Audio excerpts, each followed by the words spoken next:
What's going on, guys? Today I'll be doing a segment I haven't done in a while called A Few Minutes with Alex, episode 6. And today we'll be discussing things that are just going on this week in sports, in the NBA, in the NFL, and also in the MLB. First, we will be talking about the Sacramento Kings, who have had their fourth positive coronavirus test. Those players being Buddy Hield, guard, Harrison Barnes, forward, Alex Len, forward/center, and Jabari Parker, forward. Currently, the Kings are 11th place in the Western Conference with a record of 28-36, 3.5 games behind the Grizzlies, who are currently the 8th seed. So, in the restart, they are competing with quite a few teams for the final seed, 8 seed.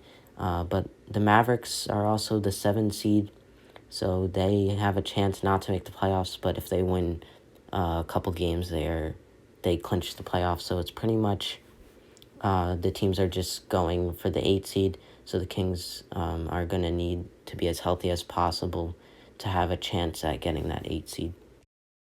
Next up, we will be talking about the NBA bubble in Orlando, where players have been there for around a week.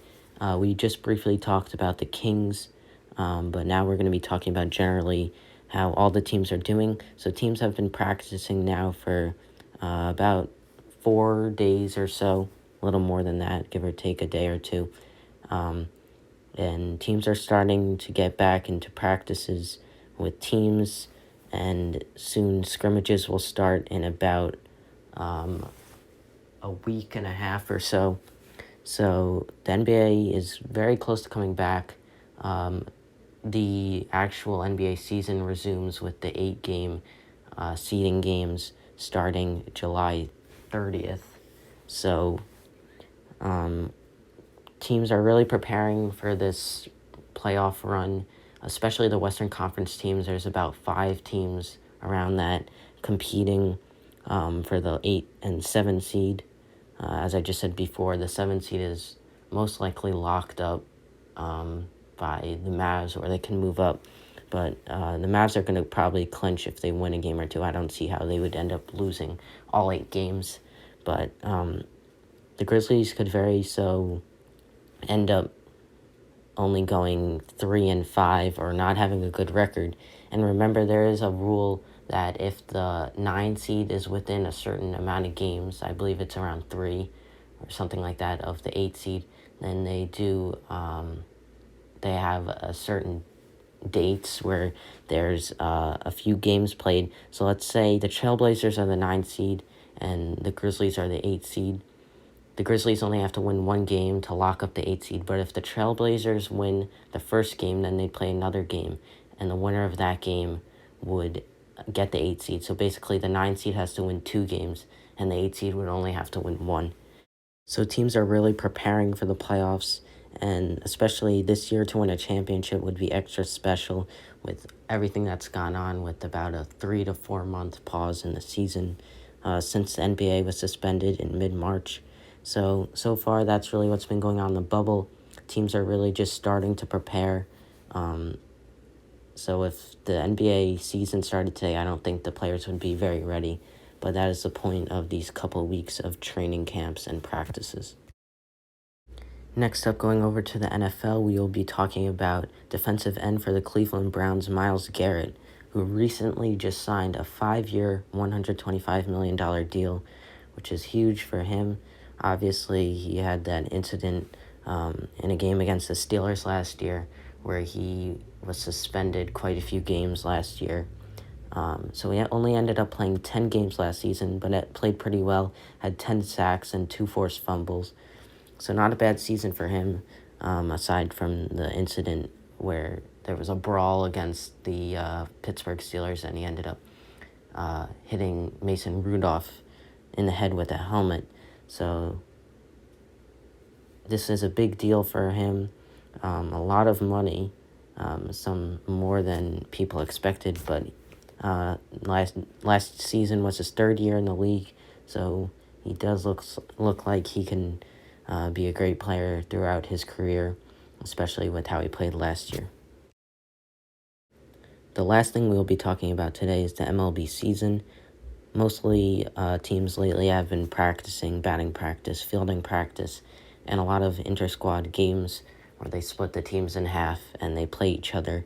So far, that's really all they've been doing, getting ready for the MLB season, which starts very shortly in about a week or so. There is some scrimmage or preseason spring training games, I guess you could say, even though it's the summer now, that start later in this week, around Saturday. So that will be just a few games to get the teams ready for competition against other teams before they start this season, around 60 games or so. It'll definitely be a much different season. The games, about 33% of what they were around that. So a lot less games. It'll be interesting to see how MLB players played. They had a long break, and we're in the middle of spring training, like a few weeks until the MLB season would have started, when the season was suspended, as were all the other leagues. But one thing I find interesting with the MLB is they do not have a bubble. This could be that the stadiums are outside, compared to like the NHL, who is playing in a hub city like Toronto and Edmonton, and the NBA, who is playing in Orlando. Same with the MLS, but they will just be playing at their home stadiums where they usually play. So teams will be traveling across the country. So I find it interesting to see if the coronavirus pandemic will affect this, and a lot of positive cases could end up coming up for teams, and if that will affect the season and if they'll be able to continue it. So that's what's going on with the MLB. It's going to start probably before, or it is going to start before the NBA and NHL season. It's looking like MLB is going to start the soonest, then the NBA, and then the NHL. So, and NBA and NHL are going to start around the same time. So this is what I have to say about the MLB, and it's just exciting to see that some of the big four American sports are back, since we haven't seen them in quite a while. That will do it for this episode of A Few Minutes with Alex.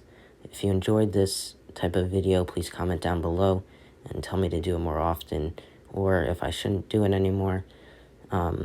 Basically, I'm just saying what's been going on this week and the past few days in sports.